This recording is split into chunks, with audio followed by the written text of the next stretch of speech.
excelente y feliz. Es importante, el pensamiento es muy importante. Hay algunas personas que en su pensamiento dicen, está lloviendo y la lluvia me pone de mal humor. Se va a cumplir, se van a poner de mal humor. Y lo contrario, hace mucha calor, el calor es sofocante y también me molesta. Se va a cumplir, les va a molestar. Entonces, por eso es importante el pensamiento. Que haya lluvia o haga calor, yo voy a vivir excelente y feliz. También se va a cumplir. Bien, por eso es parte de lo que los que quieran pueden pensar, así como yo. Bien, vamos a continuar con el tema. Antes de eso, quizás decirles que el examen oral va a ser la próxima semana. El lunes 24, el examen oral de los dos primeros temas que hemos visto, que es de movimiento oscilatorio y ondas mecánicas o elásticas. El examen oral sobre movimiento oscilatorio y ondas mecánicas o elásticas. Y por supuesto los 5 principios éticos que es parte de nuestra formación. Los 5 principios éticos, ¿no? Lo trascendente, las relaciones, el deber de los hijos, cómo pensar. Aprendan el texto y dónde se encuentra, en qué libro de la Biblia, capítulo y versículo. Espero que después de tantos repasos todos puedan sacar 30 sobre 30. Y el examen de problemas será la subsiguiente semana, 24 más 7, 31, el 31, no sé si es 1 de agosto, no, bueno, de septiembre, no sé. Bien, entonces la próxima semana vamos a dar el examen de teoría, la parte oral, y luego también espero que presenten el libro. El libro resumido tiene un valor de 10 puntos en el examen parcial. O sea, todos los que han presentado, de hecho, tienen 10 puntos. ¿Qué libro están leyendo? ¿Han leído en este primer mes? La vaca. La vaca. A la vaca. La vaca. Espero que les haya gustado. Es un libro que tiene que ayudarles, por supuesto, en su actitud frente a la vida. Yo también lo he leído y la verdad que también me ha servido mucho, porque ocasionalmente ponemos pretextos a situaciones que habitualmente las hacemos. Pero cuando uno mata la vaca, entonces empiezan a fluir nuevas ideas, nuevos pensamientos y por supuesto con mejores resultados. También es importante que uno no puede comprarse una vaca enferma o defectuosa. No me compro esa vaca. Es interesante, entonces, de hecho, los que ya han enviado la tarea tienen 10 puntos la tarea. Luego, en el examen oral, que como han visto ya es muy sencillo, las preguntas de las que estamos estudiando y también que están en el cuestionario. ¿Qué es el movimiento oscilatorio? ¿Cuándo se origina una onda? ¿Qué dice la ley de Hooke? ¿Cómo se clasifican las ondas? Entonces no es complicado. Y los principios. Eso tiene un valor de 40%, más 10 del libro son 50. En el examen de problemas yo voy a indicar la fecha, de tal manera que ustedes resuelvan el problema en unos 40 minutos, me envían las respuestas y luego el comprobante de sus ejercicios, va a ser sencillo también, y son los otros 50 puntos, con lo cual llegamos al 100% de la calificación del primer parcial. ¿Alguna pregunta de lo que he explicado? Ingeniero, que ya dimos el SB y ya no queremos darlo, o tenemos que darlo de nuevo. Sí, van a dar todos y como van a dar por segunda vez van a sacar 30 sobre 30. El grupo SB, todos los grupos, el grupo G1 y todos los grupos, así que yo tengo la confianza plena que van a sacar 30 sobre 30, a no ser que no se presenten, pero yo creo que se van a presentar. ¿Más preguntas? Bien. como ya estamos...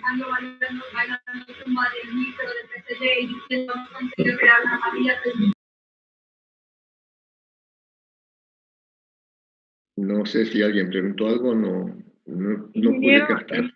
Ingeniero, ¿cuándo vamos a dar el siguiente examen oral? El examen oral va a ser a partir del lunes 24 de agosto, el próximo lunes. ¿De tema de hidrostática? No. Este tema de hidrostática es para el segundo examen parcial. Van a dar el primer parcial, tema de movimiento oscilatorio y ondas mecánicas. ¿Todos vamos a volver a repetir a dar el examen? Sí, todos van a tener que dar por órdenes superiores, así que para que no nos confundamos, pero digo otra vez, han estudiado, hemos hecho problemas, hemos aplicado las fórmulas, entonces yo estoy optimista en cuanto a eso. Ya, muchas gracias. Muy bien.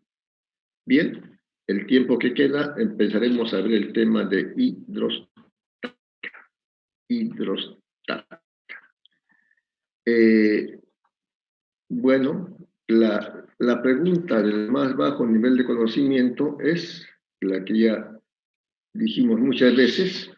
¿Cuál es la pregunta del más bajo nivel de conocimiento? ¿Se acuerdan? ¿Qué es la hidrostática? Muy bien. Esta es.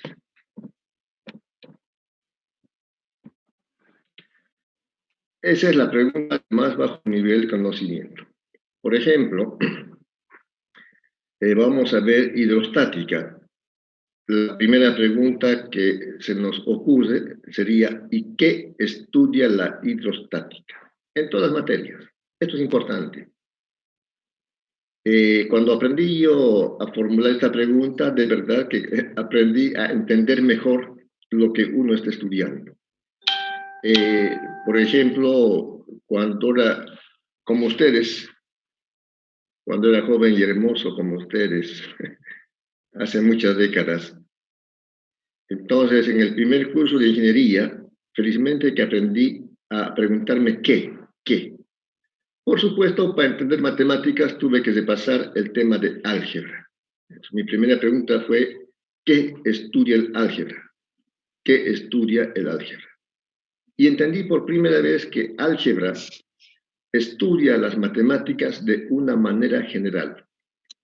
Por ejemplo, en álgebra, A más B es C. A más B igual C. Entonces, esa es una expresión general. Es una suma. Si A vale 4 y B vale 5, C vale 9. Entonces aprendí que álgebra estudia las matemáticas de una manera general. En cambio, aritmética estudia las matemáticas de una manera concreta. En aritmética, 3 más 5 es 8 y no otra cosa. Pues por eso es importante siempre hacerse esta pregunta que es muy importante. Pues por eso, hidrostática. En la ilustración están viendo un freno que es parte de un principio importante de hidrostática. Hay un líquido de freno aquí en la manguera, hay un cilindro, hay un pistón que hará presión en el freno y hay un pie que hace una fuerza en el pedal. Esto vamos a verlo un poco más adelante, pero sí, la pregunta de qué es importante. Entonces, como dije, veremos qué estudia la hidrostática. Lo mismo que hemos visto en movimiento oscilatorio. ¿Qué es el movimiento oscilatorio? ¿Qué es periodo? ¿Qué es amplitud? ¿Cómo se define la velocidad, etcétera? Entonces, primeramente vamos a ver qué son los fluidos. ¿Quiénes son los fluidos? Luego, las condiciones de equilibrio de estos fluidos. ¿Cuáles son las condiciones de equilibrio de estos fluidos? A continuación veremos las propiedades físicas de las materias. Y aparte de eso, algunas definiciones como la presión debido a líquidos en equilibrio. Y en hidrostática hay dos principios básicos importantes. El primero es el principio de Arquímedes. El segundo es el principio de Pascal. Entonces vamos a ver estos Por supuesto, la explicación de qué es hidrostática y estos 6 puntos que he puesto aquí a manera de resumen. ¿Qué son fluidos? ¿Cuáles son las condiciones del equilibrio estático? ¿Qué propiedades físicas vamos a considerar para este tema? ¿Cómo se define la presión y cómo es la presión en los líquidos en reposo? Y 2 principios importantes. Principio de Arquímedes y principio de Pascal. Muy bien. Entonces, lo primero que habíamos dicho. Preguntarse ¿qué? ¿Qué estudia la hidrostática? Hidrostática es una palabra compuesta de 2 palabras. Hidro y estática. Hidrostática es una palabra compuesta por 2 palabras. Una de ellas es hidro, lo puedo resaltar aquí.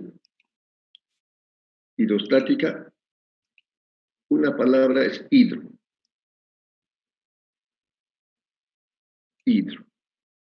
Y la otra palabra es estática.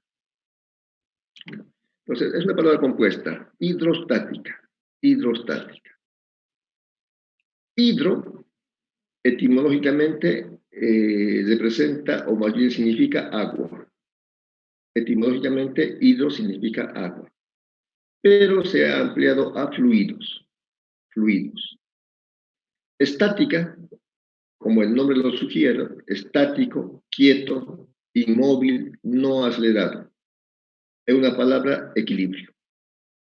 Entonces, hidrostática básicamente estudia a los fluidos en equilibrio.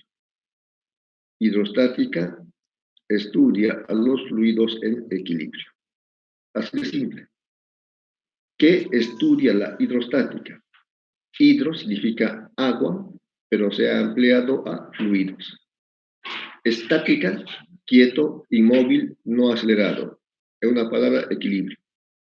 Entonces, hidrostática estudia a los fluidos en equilibrio. Hidrostática estudia a los fluidos en equilibrio. ¿Y quiénes son los fluidos? Los fluidos están comprendidos los líquidos y los gases. Ejemplos de líquidos: agua, aceite, mercurio, petróleo. Ejemplos de gases: gas licuado de petróleo, cloro, es un gas de moda, el dióxido de cloro, toda la cadena de hidrocarburos, propano, butano, etano, etano, etc. Entonces, los líquidos, por supuesto, tienen una peculiaridad diferente a los sólidos, porque sus moléculas tienen una fuerza de coerción, de unión, no muy fuerte. Por eso los líquidos ocupan la forma del recipiente que los contiene. En cambio, en los sólidos, la cohesión de moléculas es tan fuerte que mantienen su forma, ¿no? Una piedra, un libro, mantienen su forma. Los líquidos no. Uno puede vertir agua en un vaso, entonces el líquido toma como volumen la forma del vaso. O una sopa, en este tiempo de frío, un plato, entonces el líquido toma la forma del plato. Y la fuerza de cohesión de los gases es mucho más débil, que inclusive ocupan todo el volumen donde se encuentran. Los gases ocupan todo el volumen, ¿no? Sus moléculas son menos cohesionadas. Entonces, volviendo, ¿qué estudia la hidrostática? La hidrostática estudia a los fluidos en equilibrio. ¿Quiénes son los fluidos? Los fluidos son aquellas sustancias que tienen la propiedad, como el nombre indica, de fluir, de deslizarse, de desplazarse. Los fluidos además son los líquidos y los gases. Y ejemplos hay muchos. Ejemplos de líquidos: Coca-Cola, Fanta, Sprite, todos los líquidos. De gases también, como ya hemos mencionado. Y además, el equilibrio estático exige 2 condiciones: que no se traslade y que no rote. Las condiciones del equilibrio estático son 2. que no se traslade y que no rote. Por ejemplo, en el aula de clases, en el campus universitario, que tanto extrañamos, porque no tenemos clases presenciales, en el cielo raso están, por una parte, los ventiladores en las aulas. Los ventiladores en el aula, en el cielo raso, están en equilibrio traslacional, no se trasladan. No se trasladan. Se han ubicado, según el tamaño del aula, 4 o 5 ventiladores que rotan, ¿no? No se trasladan. Los tubos fluorescentes que iluminan tampoco se trasladan. Entonces, los ventiladores y los tubos fluorescentes están en equilibrio traslacional. La condición matemática para esto es que la suma de fuerzas sea cero. La suma de fuerzas es cero. Pero el equilibrio estático, porque dice hidrostática, el equilibrio estático exige además el equilibrio rotacional, que no rote.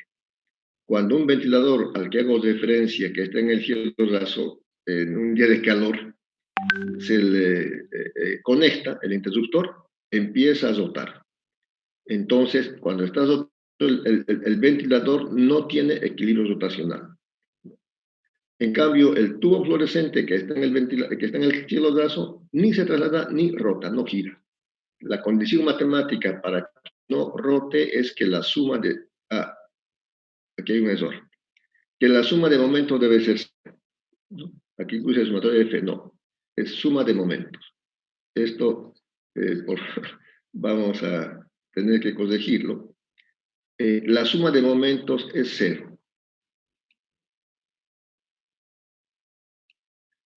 La suma de momentos es cero. Bueno. Entonces, la condición de equilibrio rotacional es que la suma de momentos es cero. Bueno, lo estamos tachando.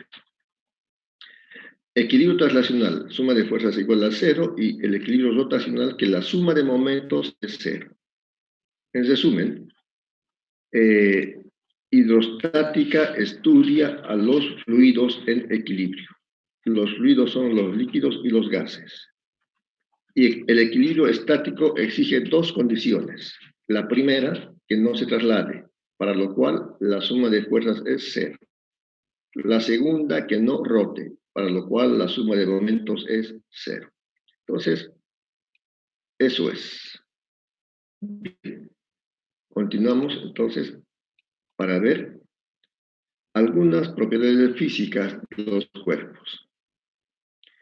Toda materia en el espacio ocupa un volumen y además tiene una masa. La materia, cualquiera que sea, tiene una masa. Entonces, hay una relación entre la masa que tiene y el volumen que ocupa. Esa relación se llama densidad. Densidad. Aquí está la fórmula de la densidad. La densidad. Leyendo esta fórmula se define lo que es la densidad. La densidad se define como la masa por unidad de volumen. La densidad se representa por la letra griega rho, y se define como la masa por unidad de volumen. Es la densidad. La masa que en el sistema internacional se mide en kilogramos, el volumen en metros cúbicos, entonces la densidad se mide en kilogramos por metro cúbico. En el sistema sexagesimal, la masa se mide en gramos, el volumen en centímetros cúbicos y la densidad se da de gramos por centímetro cúbico. Es posible determinar la densidad de cualquier cuerpo, por ejemplo, midiendo su masa y midiendo el volumen. Ya todo está tabular. Prácticamente todo está en tablas. Por ejemplo, la densidad del agua es 1 gramo por centímetro cúbico. O, en el sistema internacional, son 1000 kilogramos por metro cúbico. El mercurio, su densidad es de 13,6 gramos por centímetro cúbico. El plomo, 11,8 gramos por centímetro cúbico. El aire es un gas. No parecería, pero la densidad del aire es 1,3 kilogramos por metro cúbico.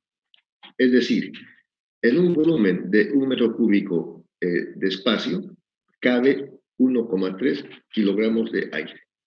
Esta es una de las propiedades que estamos viendo en los fluidos, la densidad. La densidad se define como la masa por unidad de volumen. Se mide en gramos por centímetro cúbico o kilogramos por metro cúbico.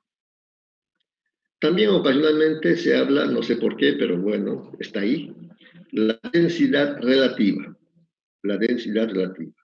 Como el nombre lo sugiere, ¿en relación a qué? En relación a la densidad del agua. Entonces, la densidad relativa es la relación entre la densidad del líquido, de la sustancia, del cuerpo, la relación con respecto a la densidad del agua. ¿No? La densidad del cuerpo, o de lo que se trate, con respecto a la densidad del agua. Por supuesto, no tiene unidades. En los problemas se dirá, la densidad relativa del alcohol es 0,8. O la densidad relativa de un aceite es 600 kilogramos, 600, sin unidades. Porque las unidades del cuerpo y del agua se simplifican y no tienen unidades. Ya veremos la aplicación de esto cuando hagamos problemas. Y hay otra relación más que se tiene como propiedad física, que es el peso por unidad de volumen. A eso se suele llamar peso específico. Peso específico. A diferencia de la densidad decíamos, se define como la masa por unidad de volumen. El peso específico, representado por la letra griega gamma, se define como el peso por unidad de volumen. Y el peso es masa por gravedad. El peso es masa por gravedad. Pero como masa sobre volumen es densidad, también podría expresarse el peso específico como densidad por gravedad. También el peso específico puede ser expresado como la densidad por la gravedad. La densidad por la gravedad. Por eso, algunos autores lo llaman gravedad específica. Entonces, son estas propiedades que estaremos viendo tanto en los líquidos como en los gases. La primera, densidad. La densidad se define como la masa por unidad de volumen. Se mide en kilogramos por metro cúbico o gramos sobre centímetro cúbico. La densidad relativa es la densidad del cuerpo con respecto o con relación a la densidad del agua. No tiene unidades. El peso específico, representado por la letra gamma, se define como el peso por unidad de volumen. El peso es una fuerza, se mide en newtons o dinas. Entonces, el peso específico será newton por metro cúbico o dina por centímetro cúbico. Pero como el peso es masa por gravedad y la masa sobre el volumen es densidad, eso es densidad, entonces también el peso específico puede definirse como la densidad por la gravedad. Se suele llamar gravedad específica. La gravedad multiplicado por la densidad del agua será la gravedad específica del agua. Por la gravedad por la densidad de mercurio, la gravedad específica del mercurio. Eso lo practicaremos cuando toque el tiempo de hacer algunos problemas. Y otra definición que vamos a ver también se llama la presión. Hay una relación cuando alguien ejerce una fuerza sobre un determinado área, esa relación se denomina presión. Entonces, también está aquí. Presión. La presión, en general, como definición, se define como la fuerza por unidad de área. Presión, fuerza por unidad de área. La fuerza que se mide en newtons, el área en metro cuadrado, entonces puede ser newton por metro cuadrado. En el sistema sexagesimal, la fuerza se mide en dinas, el área en centímetro cuadrado será dinas sobre centímetro cuadrado. Vamos a ver en el tema de hidrostática también hay otras unidades para medir la presión, como por ejemplo milímetros de mercurio, bar o milibar. Por ejemplo, cuando dan los datos meteorológicos, normalmente miden la presión en bares o milibares, la presión atmosférica. También en las tareas semanales seguramente han hecho ustedes alguna investigación sobre los instrumentos que sirven para medir la presión, que se llaman en general manómetro. Un manómetro es un instrumento aplicado para medir la presión. Y el barómetro es un instrumento aplicado para medir la presión atmosférica principalmente. Eso lo veremos también un poco más adelante cuando estemos viendo el principio de Pascal. Entonces son estas propiedades físicas que vamos a aplicar en el estudio de la hidrostática. La primera, densidad. La densidad se define como la masa por unidad de volumen. La densidad es relativa a la densidad del cuerpo con relación a la densidad del agua. La segunda, el peso específico, se define como el peso por unidad de volumen, llamado también gravedad específica. Y finalmente la presión, que se define como la fuerza por unidad de área. ¿Alguna pregunta hasta aquí, jóvenes? No. Lo de la densidad relativa, ¿podría volver a explicarlo con algún ejemplo, por favor? Claro que sí. La densidad relativa es la densidad del cuerpo con respecto a la densidad del agua. Por ejemplo, nos pueden dar un ejemplo. La densidad de un aceite es 600. Entonces yo puedo sacar la densidad del cuerpo. Despejando la densidad del cuerpo de aquí sería la densidad relativa que me dan, que son 600, por la densidad del agua. La densidad del cuerpo encontramos multiplicando la densidad relativa por la densidad del agua. Entonces ese no tiene unidades. Cuando veamos un ejemplo, la densidad relativa del hielo es 0,9. 0,9. Nada más. Entonces, para saber la densidad del hielo, multiplicamos por la densidad del agua y así se tiene la densidad del cuerpo. Esto lo vamos a ver un poquito más ampliado cuando veamos problemas el día miércoles. Muy bien. En base a esas propiedades físicas, vamos a ver ahora la presión debido a un líquido en reposo. Presión debido a un líquido en reposo. Consideramos un recipiente que está abierto a la atmósfera. Un recipiente cilíndrico abierto a la atmósfera, es decir, no está tapado. Y este recipiente contiene un líquido. Aquí este líquido contenido, por supuesto, como dijimos, el líquido adquiere la forma del recipiente que lo contiene. Adquiere la forma del recipiente que lo contiene. Aquí está el líquido en el recipiente. Entonces, la presión en la base, aquí, en el área de la base, aquí. Por supuesto, el líquido, de hecho, tiene un peso.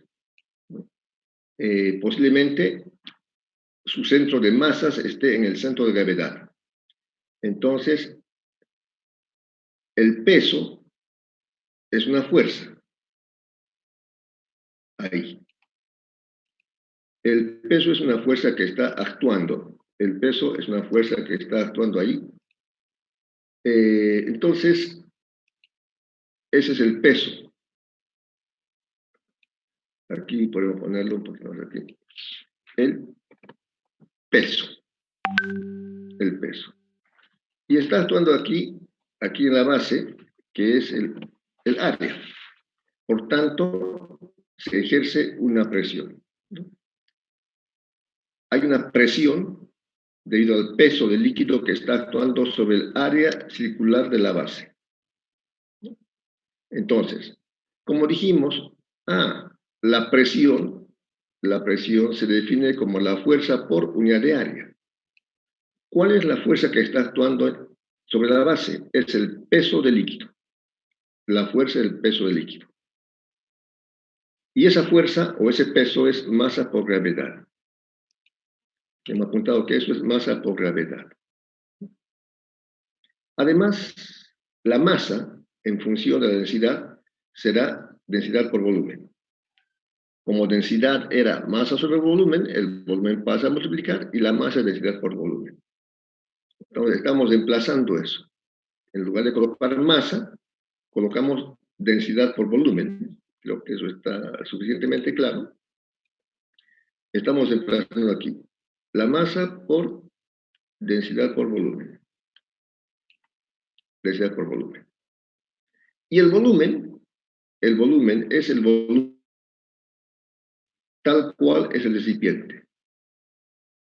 Y el volumen del cilindro es base por altura, o sea, A por esta altura, H del líquido. A por altura H del líquido. Bien, entonces, la fuerza que está ejerciéndose sobre el área del recipiente es el peso del líquido, que es masa por gravedad. Y la masa es densidad por volumen. Densidad por volumen. Y el volumen del cilindro es base por altura. La base A circular por la altura H del líquido. Entonces quedaría, la fuerza es igual a la densidad por el área de la base, por la altura del líquido y por la gravedad. Y esto se sustituye aquí en la ecuación de presión. La fuerza, densidad por área de la base, por altura del líquido, por gravedad, sobre área, porque la presión se define como la fuerza por unidad de área. Se simplifica área con área mayúscula y lo que queda es la presión hidrostática. ¿Qué queda? La densidad, la gravedad y la altura. Esta fórmula que he puesto con fondo amarillo es la presión hidrostática. La presión hidrostática. Entonces, la presión hidrostática es igual a la densidad por la gravedad y por la altura. La presión hidrostática es igual a la densidad por la gravedad y por la altura. ¿De qué depende la presión hidrostática?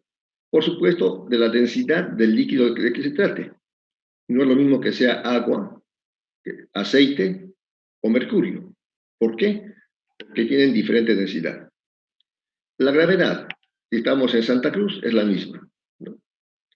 Y fundamentalmente depende de la altura. Principalmente depende de la altura. Entonces, esto es importante. La presión hidrostática fundamentalmente depende de la altura. Depende de la altura. Un ejemplo que hemos puesto aquí de dos recipientes que tienen el mismo líquido. El recipiente A tiene una base más angosta que el recipiente B. La pregunta sería, ¿dónde es la presión hidrostática mayor? ¿En la base A o en la base B o son iguales? ¿Cuál sería la respuesta? Que son iguales.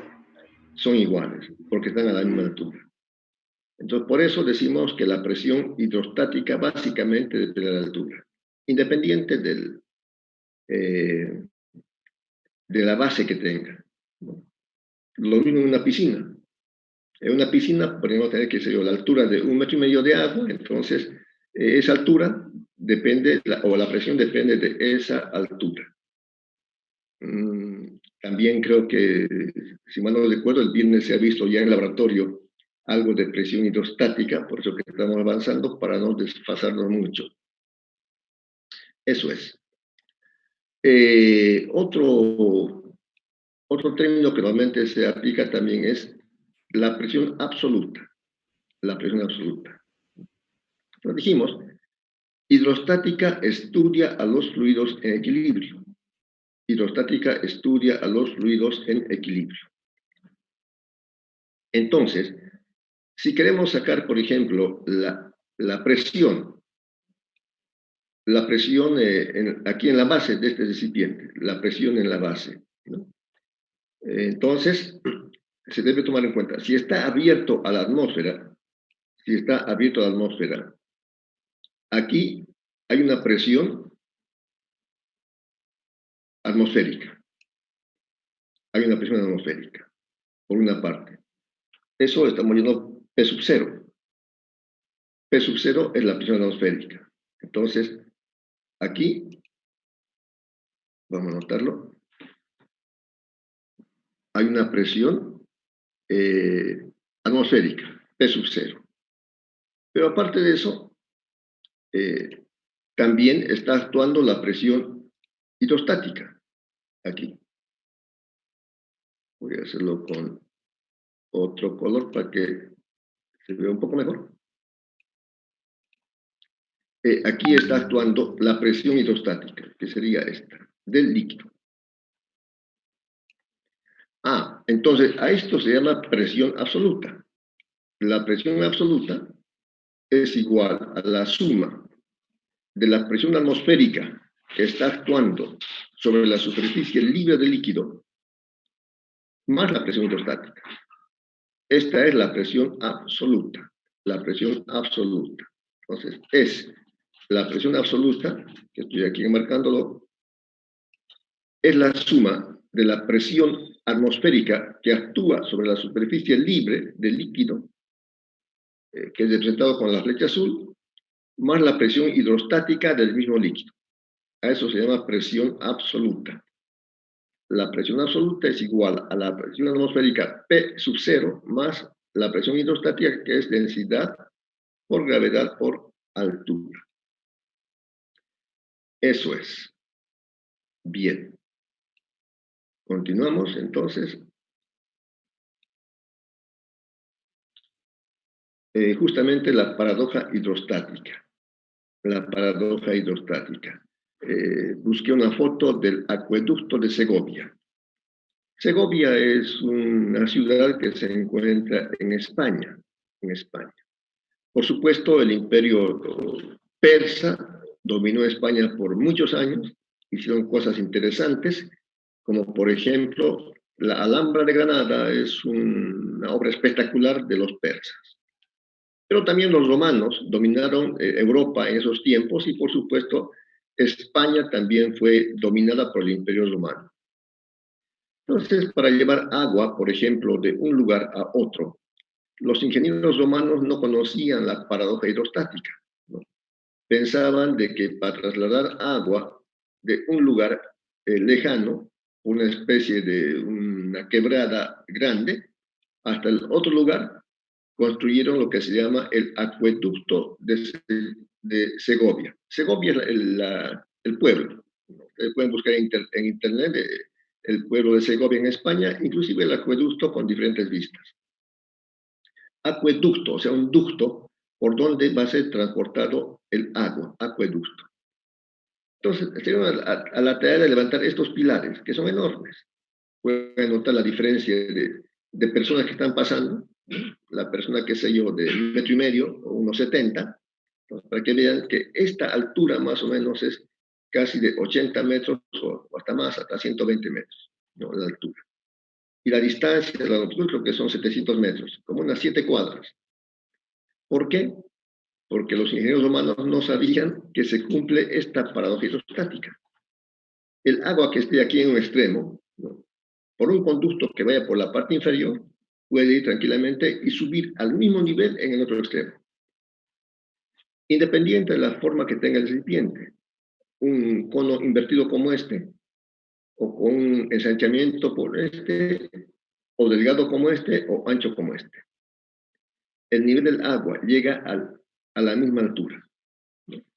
Los albañiles, por ejemplo, cuando hacen sus construcciones, toman agua en una manguerita y con la manguera en un extremo del edificio dejan pasar el agua y van al otro extremo para que esté a la misma altura. Ahí estiran la pita que tienen, la cuerda que tengan, para que el piso o lo que están haciendo sea a la misma altura. Entonces, es un dato anecdótico del acueducto de Segovia, que lo pueden ver ustedes en internet, o bueno, lo interesante que es. ha sido el avance de la ingeniería, tanto así como de la ciencia y la tecnología. Aquí está uno de los pensadores interesantes, Arquímedes. Arquímedes tenía una tarea de decir si la corona del rey construida por el joyero era de oro o no era de oro. Y para eso él estaba pensando cómo deducir sin destruir la corona si era de oro o no era de oro. Y por supuesto, una de las ideas que ya estaba pensando era saber la densidad. Porque les decía, la densidad del plomo es de 11,8 gramos por centímetro cúbico. Si hace una corona de plomo y lo vaya en oro, entonces la densidad aumentará seguramente a unos 13 o 14. Pero sin embargo, la densidad del oro es de 19,3 gramos por centímetro cúbico. Cuando, según cuenta la anécdota, Arquímedes estaba entrando a su bañera y veía que cuando entraba el líquido subía. El nivel de líquido en la bañera subía. Entonces él empezó a pensar, ¿por qué sube? Tiene que haber una fuerza que haga que el agua sube. Cuando un cuerpo se introduce en un fluido, en un líquido en este caso, hay una fuerza que empuja el líquido hacia afuera. ¿Y a qué es igual esa fuerza? Bueno, hizo sus cálculos, deducciones, y cuando se dio cuenta, dice que salió gritando, ¡Eureka! ¡Eureka! Que significa, lo encontré, lo encontré. Y eso es el principio de Arquímedes. Aquí vamos a hacer un esquema simple de lo que es el principio de Arquímedes. La primera figura es un peso de un cuerpo, una piedra cualquiera, un cuerpo cualquiera, un cuerpo de forma cualquiera, que está siendo pesado por un dinamómetro. El peso indicado en el dinamómetro, el peso real, aparentemente es real, después veremos que no es tan real, pero el peso es de 8 newtons. 8 newtons. El peso indicado aquí es de 8 newtons. 8 newtons, el peso en el aire. Dinamómetro y todo, o bueno, manteniendo colgado del dinamómetro, esta piedra se lo introduce en un líquido, que puede ser agua. Entonces, se puede notar que el peso indicado en el aire era de 8 newtons. Y cuando está sumergido, el peso del agua baja a 5 newtons. Como es una fuerza, entonces Arquímedes pensó, tiene que haber otra fuerza que actúa en sentido contrario. Y evidentemente el peso que está pintado con una flecha rara, es hacia abajo, son los 8 newtons. 8 newtons. Aquí este peso, como es ideal, es de 8 newtons. Pero se manifestó otra fuerza del propio líquido, esta flecha verde, que está en sentido contrario al peso. Si el peso aparente es de 5 newtons, significa que esta fuerza verde es de 3 newtons, ¿no? Porque 8 menos 3, 5. Y ahí encontró Arquímedes que esta fuerza es igual al peso del líquido desplazado. Por eso el enunciado del principio dice lo siguiente. Cuando un cuerpo se sumerge total o parcialmente en un líquido o en un fluido, más ampliamente en un fluido, experimenta una fuerza vertical hacia arriba llamada empuje, que es igual al peso del líquido desplazado. Es igual al peso del líquido desplazado. Cuando un cuerpo, como está viendo en la figura, se sumerge total o parcialmente en un líquido o en un fluido, experimenta una fuerza vertical hacia arriba llamada empuje, que es igual al peso del líquido desplazado. Evidentemente no es difícil darse cuenta que el nivel del líquido, antes de ser sumergido, estaría por acá. El nivel del líquido. Seguramente estaría más o menos, digamos, aquí. Este era el nivel del líquido inicial. Cuando se introduce el cuerpo, se puede notar que el nivel del líquido ha subido. Ha subido. Entonces aquí hay una una cantidad de líquido que ha subido, que a eso se llama el líquido desplazado. El líquido desplazado. Y por eso dice, cuando un cuerpo se sumerge total o parcialmente en un líquido, experimenta una fuerza vertical hacia arriba llamada empuje, que es igual al peso del líquido desplazado. Al peso de este líquido desplazado. Empuje. El empuje. El empuje es igual al peso del líquido desplazado. Por supuesto, el peso es masa por gravedad. ¿De quién? La masa del líquido desplazado, m sub L. Y la densidad la masa del líquido en términos de densidad podría ser densidad del líquido por volumen del líquido. Cuando está totalmente sumergido,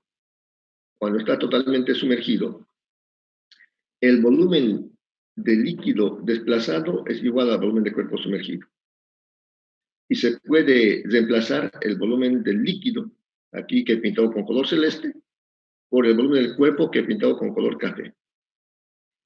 Y el volumen del cuerpo se puede poner también en función de la densidad del cuerpo. Como densidad es masa sobre el volumen será masa sobre densidad del cuerpo. Y de ahí se puede despejar la densidad del cuerpo, que seguramente encontró Arquímedes, y podía encontrar la densidad de esta manera. Pero lo que estamos en esta clase enseñando es el principio de Arquímedes, que dice, lo he escrito aquí, cuando un cuerpo se sumerge total o parcialmente en un fluido o en un líquido, experimenta esta fuerza, que está pintado con color verde, llamado empuje. Y el empuje es igual al peso del líquido desplazado. Los demás son fórmulas que se puede poner según lo que interese para la solución de un problema. Eso es el principio de Arquímedes. El otro principio es el principio de Pascal, Blaise Pascal. Son dos principios en hidrostática. El primero, el principio de Arquímedes, el segundo, el principio de Pascal. Blaise Pascal, nacido en 1623 y falleció en 1662. 1662 menos 1623. No llegó a los 40 años. ¿No? Pena, 40 años de vida, casi 40 años de vida de este matemático físico francés, muy inquieto, muy curioso. Genio precoz y de clara inteligencia. Su entusiasmo juvenil por la ciencia se materializó en importantes y precursoras aportaciones a la física y a las matemáticas. Aparte que Blaise Pascal era un filósofo, matemático y cristiano, y tiene muchas frases escritas. Esta que copié dice, la fe es esto, Dios que habla al corazón y no a la razón. Blaise Pascal. La fe es esto, Dios que habla al corazón, no a la razón. Por eso decía, el corazón tiene sus razones que la razón no puede entender. No puede entender. Muchas cosas, diría yo, hasta milagrosas, suceden por fe. Y la gente a veces quiere interpretarlo de una manera razonable. No se va a poder, es inexplicable. Pero bueno, estas son experiencias particulares. Y justamente en la gráfica que se puede observar, que ahí está Blaise Pascal, comentando lo que son las presiones, ¿no? Las presiones. Se tiene aquí, por ejemplo, un recipiente abierto a la atmósfera. Abierto a la atmósfera. Este recipiente, como una especie de una fuente, un lavador, con un líquido, ¿no? Entonces, la presión que está actuando en el líquido será la presión atmosférica, aquí, en la superficie libre del líquido. Está actuando la presión atmosférica. Cuando Blaise Pascal pone un tubo capilar con un líquido, entonces el líquido no se vacía. No se puede apreciar bien en la figura, pero aquí el tubo está abierto a la atmósfera.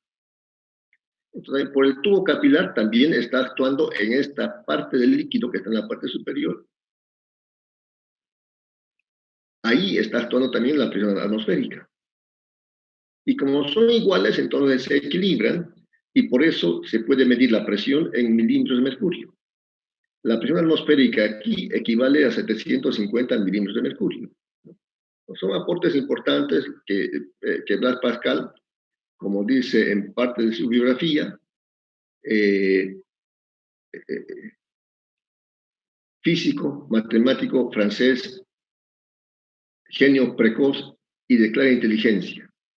Su entusiasmo juvenil por la ciencia. Es otro de los motivos por los cuales yo también le doy la tarea de escribir biografías. Han escrito biografías de Blaise Pascal, de Arquímedes, de Joule, de Newton, etc.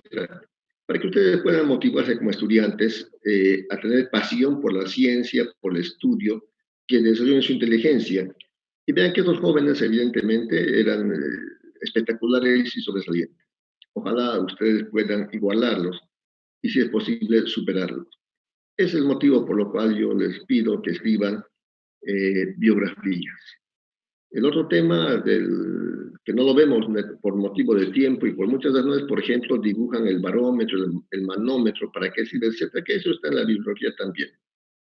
Luego la otra página es de preguntas de teoría para poder fijar los conocimientos, ¿no? ¿Qué estudia la hidrostática? ¿Cómo se define la presión? ¿En qué se mide la densidad? Etcétera. Y la última página es los principios y valores éticos que tienen que escribir con la fecha y el capítulo correspondiente. Hoy, por ejemplo, es 17 de agosto, tendrán que leer Proverbios 17 y escribir el versículo que más les guste. Algunos ya lo han hecho durante los meses anteriores, no hay problema, pueden prestar esa tarea, lo van a hacer otra vez. Estos principios éticos son importantes para tener una vida realmente buena, organizada y sin preocupaciones. Bien. Este es entonces Blaise Pascal. ¿Cuál es el principio?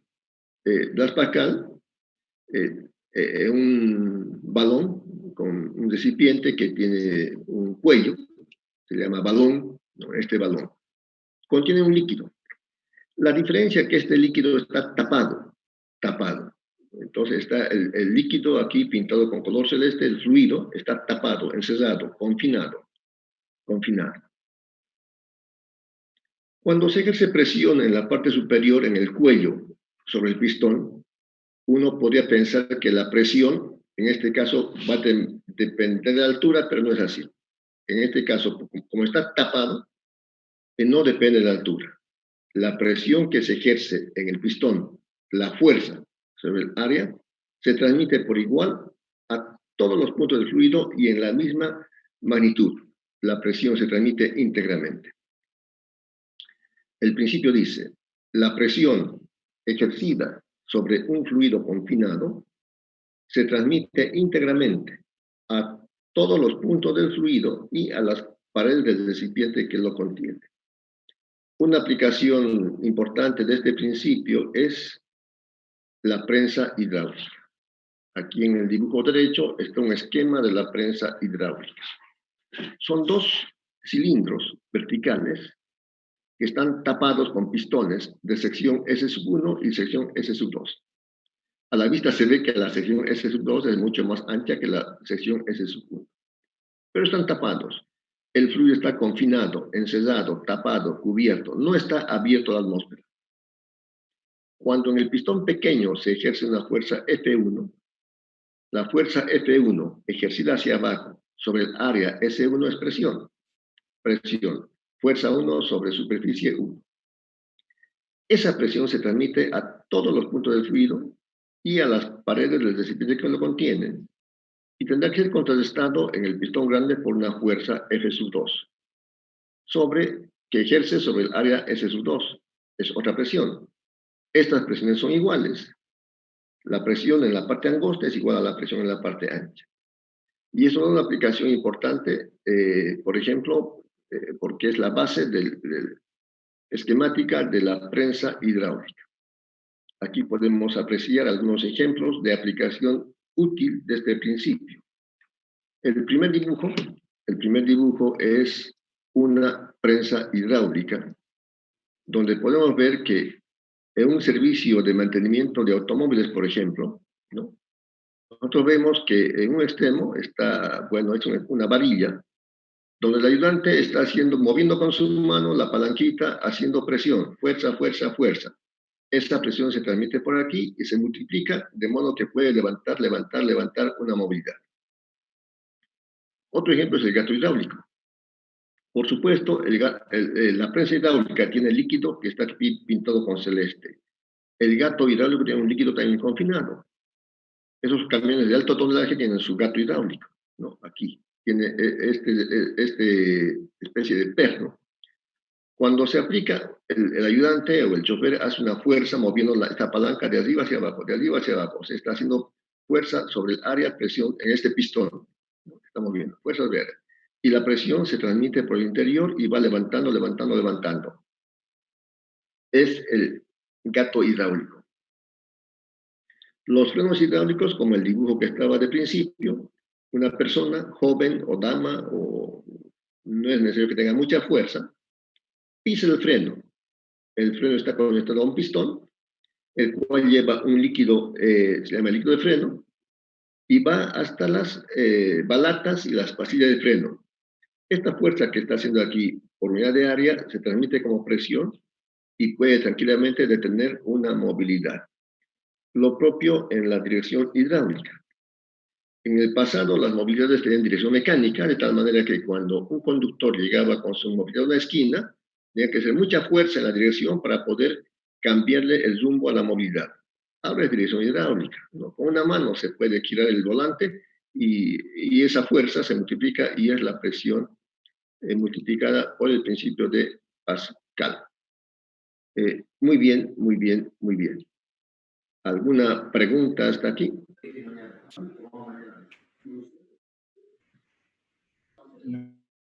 Tenía una pregunta sobre el examen. Sí. Que vamos a dar, el examen oral. ¿El grupo F1 lo va a volver a dar o ya no? Van a darlo todos a partir del próximo lunes 24 de agosto. ¿Sobre todo lo avanzado? Solamente este tema de hidrostáticas para el segundo parcial. Los mismos temas que hemos indicado en el programa. El examen oral es de la parte teórica de movimiento oscilatorio y movimiento ondulatorio. Y los 5 principios éticos. Ya, gracias. Muy bien, muy bien, muy bien. Entonces, de momento, quedamos aquí. Que tengan un buen inicio de semana. Pórtense bien, estudien sus materias, obedezcan a sus padres y traten bien a los demás. Mateo 7:12. Si no tienen más preguntas, adiós, nos vemos el día miércoles. Que tengan buena